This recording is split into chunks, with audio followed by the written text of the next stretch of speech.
اچھا، جہاں لوگ تیاری کی بات کر رہے ہیں، ایک دوسرا گروہ اور ہے جو انٹرنیٹ سوشل میڈیا کے اوپر بہت ایکٹیو ہے اور جو کہ مجتہدین کے خلاف ہے. وہ ایک روایت کو بہت زیادہ اچھال رہا ہے، موجودہ علماء اور مراجع کے خلاف ہرزہ رسائی کر رہا ہے. اور وہ یہ ہے کہ ایک روایت جس کے اندر مفہوم اس کا یہ ہے کہ امام فقہا اور مجتہدین کو اپنے تلوار سے قتل کریں گے. اور بہت سے لوگ تو تنزیہ طور پر آ کر علماء کے گلوں کو چومتے ہیں کہ یہی وہ جگہ ہے کہ جہاں پر امام زمانہ کی تلوار چلے گی. اچھا، یہ جو روایت ہے اس کو بہت زیادہ پھیلایا جا رہا ہے اور لوگ بہت پریشان ہو رہے ہیں کہ دیکھیے تو واقعی اس کا مطلب یہ ہے کہ کوئی نہ کوئی گڑبڑ ہے کہ خود امام نے بات بیان کی ہے.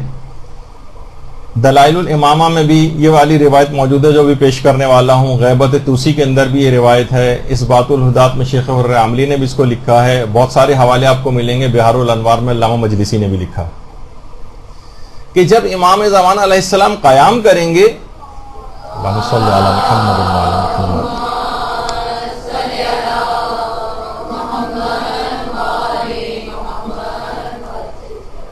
تو اس کے بعد امام کوفے کی طرف روانہ ہوں گے اور 16,000 افراد جو کہ سب کے سب قاری قرآن ہوں گے اور علماء دین ہوں گے، ان کی پیشانی پر عبادت کی کثرت کی وجہ سے گٹھے پڑے ہوئے ہوں گے اور شب بیداری سے ان کے چہرے زرد ہوئے ہوں گے، مگر نفاق سے دل ڈھکے ہوئے ہوں گے. وہ ایک آواز ہو کر کہیں گے، یا ابن زہرا، جدھر سے آئے تھے وہیں واپس لوٹ جائیے، ہمیں آپ کی کوئی ضرورت نہیں. دیکھیے روایت کے جملے. اچھا، امام زمانہ شہر نجف کے پیچھے سے اس گروہ کے اوپر جو 16,000 کی تعداد میں ہوگا، ان کے اوپر حملہ آور ہوں گے. ان سب کے سب کو موت کے گھاٹ اتار دیا جائے گا اور اس جنگ میں حضرت حجت کی فوج کا ایک سپاہی بھی زخمی نہیں ہوگا. یہ روایت کے اندر جملے ہیں.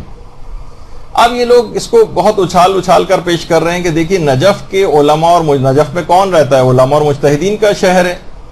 تو یہ سب لوگ امام زمانہ کے خلاف ہو جائیں گے اور بہت برے باتیں ان کے متعلق کہی گئیں. ظاہر ہے کہ ان لوگوں کے کاروبار معاذ اللہ خمس کے پیسوں اور ان سے چل رہے ہیں. امام زمانہ جب آ جائیں گے تو ان کے ہاتھ سے قوت و اقتدار نکل جائے گا، تو یہ تو ظاہر ہے امام کے خلاف کھڑے ہو جائیں گے.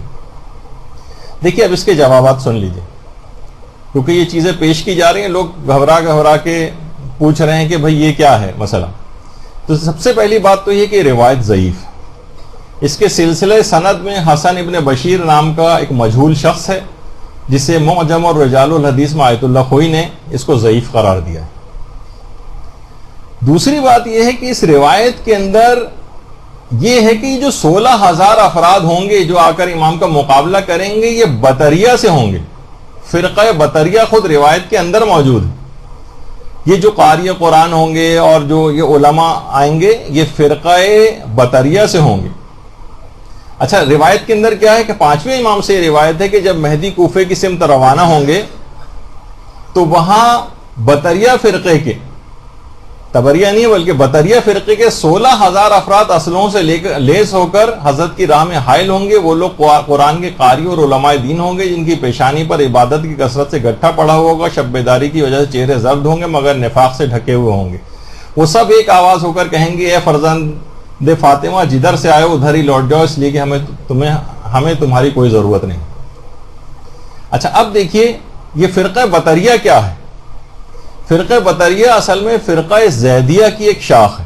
یمن کے اعتبار سے فرقہ زیدیہ کا کافی کچھ دنوں پہلے شہرہ ہوا تھا، اور ظاہر ہے کہ زیدیہ فرقہ ایک گمراہ فرقہ ہے اور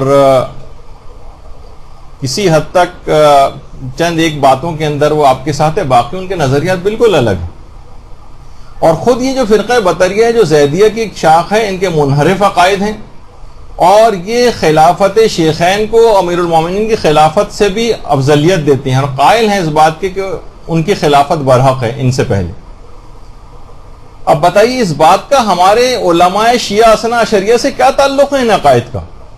لیکن ظاہر ہے کہ جو جہالت کی وجہ سے یہ چیزیں پھیلائی جاتی ہیں اس کے اندر.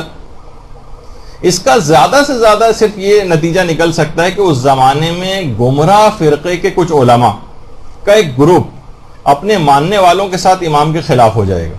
زیادہ سے زیادہ یہ بات پتہ چلتی ہے, امام کے خلاف صف آ رہا ہوگا, لڑنے کے لیے جنگ وغیرہ کے اندر آئے گا. اچھا, ہو سکتا ہے کہ باطل قوتوں کے ساتھ مل کر اس زمانے میں اس گروہ کا نجف کے اطراف میں یا خود نجف کے کچھ علاقوں پر ان کا قبضہ ہو جائے, بالکل ممکن ہے. جیسے کہ اب سے چند سال پہلے تک آپ نے کہاں داعش وغیرہ کا نام سنا تھا, لیکن کیا ہے کہ یہود و نصارہ اور چند غدار مسلمان حکمرانوں کے ساتھ ساز باز کر کے عراق اور شام کا کتنا بڑا حصہ ان لوگوں کے قبضے کے اندر چلا گیا. تو ممکن ہے نا ایسا کہ اس زمانے میں جب امام کا ظہور قریب ہو تو اس طرح کے کچھ افراد نجف کے اطراف کے اوپر قبضہ کر لیں, اور اس قسم کے افراد بظاہر جو ہے کچھ اس طرح کا تاثر بھی رکھتے ہیں کہ بھئی یہ بڑے سخت قسم کے مذہبی ہوتے ہیں, اور جب بھی کہا کہ نفاق سے ڈھکے ہوئے ان کے چہرے ہوں گے, چاہے گٹھے پڑے ہوں اور چہرے پر بہت بڑی سی داڑھی ہو ان کے وغیرہ وغیرہ, یعنی کچھ ظاہری حلیہ ان کا ضرور ایسا ہوگا. تو اچھا, بالفرض اگر اس کے اندر فرقہ بطریہ کا تذکرہ نہ بھی ہوتا, تب بھی سے یہ بات کیسے ثابت ہوتی ہے کہ 100% فقہائے شیعہ امام کے مخالف ہو جائیں گے؟ دیکھیے, آج بھی جن کی تقلید ہوتی ہے, اب تو ان کا انتقال ویسے ہو گیا ہے, لیکن اب تک ہوتی ہے, فرقہ شیخیہ جو شیعہ کا ایک گمراہ فرقہ ہے, فرقہ شیخیہ کویت میں جو اپنے نام کے ساتھ لگاتے ہیں آیت اللہ احسن الحائری الحقاقی, حسن الحائری الحقاقی. تو یہ بھی اپنے نام کے ساتھ, یہ بھی ظاہر ہے اپنے آپ کو ایک مرجع کے طور پر ڈکلیئر کرتے ہیں. تو اسی طریقے سے اس زمانے میں بھی کچھ ایسے افراد ہوں گے جو اپنے آپ کو مرجعیت کے دعوے دار ہوں گے, اور اپنے ماننے والوں کا جو ہے باقاعدہ ایک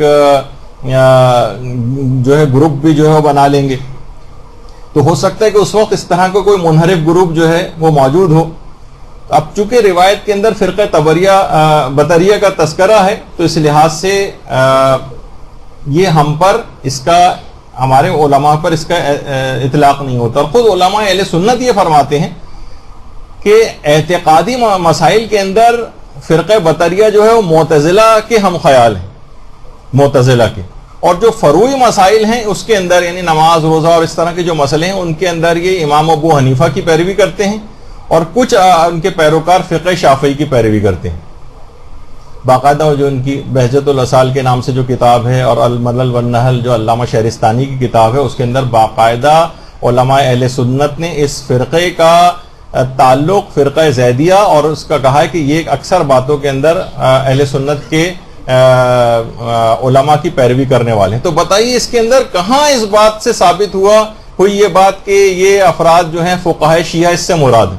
لیکن ایک ایسی وبا کے طور پر ایک وائرل اس کو کر دیا گیا ہے انٹرنیٹ وغیرہ پہ, تاکہ لوگوں کو گمراہ کیا جا سکے اور ہٹایا جا سکے. دیکھو ان فقہاء اور مجتہدین کے خلاف تو امام کا خود قیام ہوگا, اور یہ خود امام کے مخالف ہو جائیں گے, کیونکہ ان کے ہاتھ سے گویا تقلید وغیرہ کا اقتدار چھن رہا ہوگا, مرجعیت کا.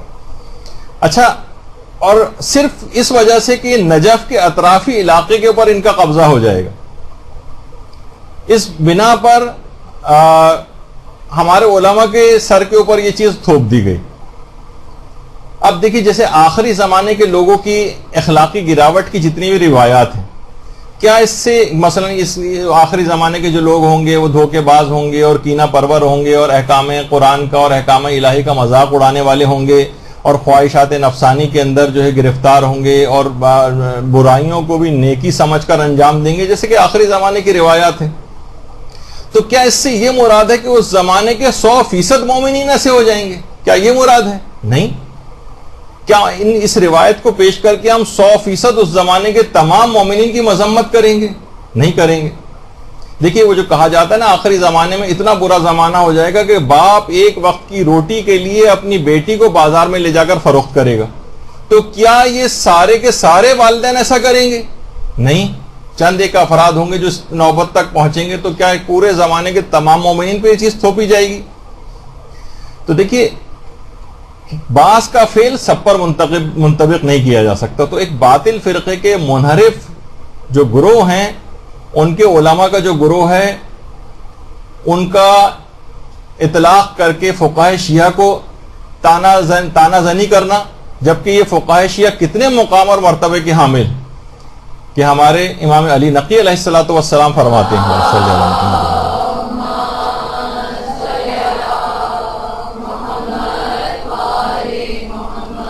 کہ اگر ہمارے قائم کی غیبت کے بعد ایسے علماء موجود نہ ہوتے جو الہی حجتوں کے ذریعے امام کی طرف دعوت دیتے، رہنمائی کرنے والے، ان کے دین کا دفاع کرنے والے اور اللہ کے ضعیف الاعتقاد بندوں کو ابلیس کے جال اور شیطانوں کے شر اور ناصبیوں کے شر سے بچانے والے تو نہ ہوتے، تو کوئی بھی شخص دین اسلام پر باقی نہ رہتا اور مرتد ہو جاتا۔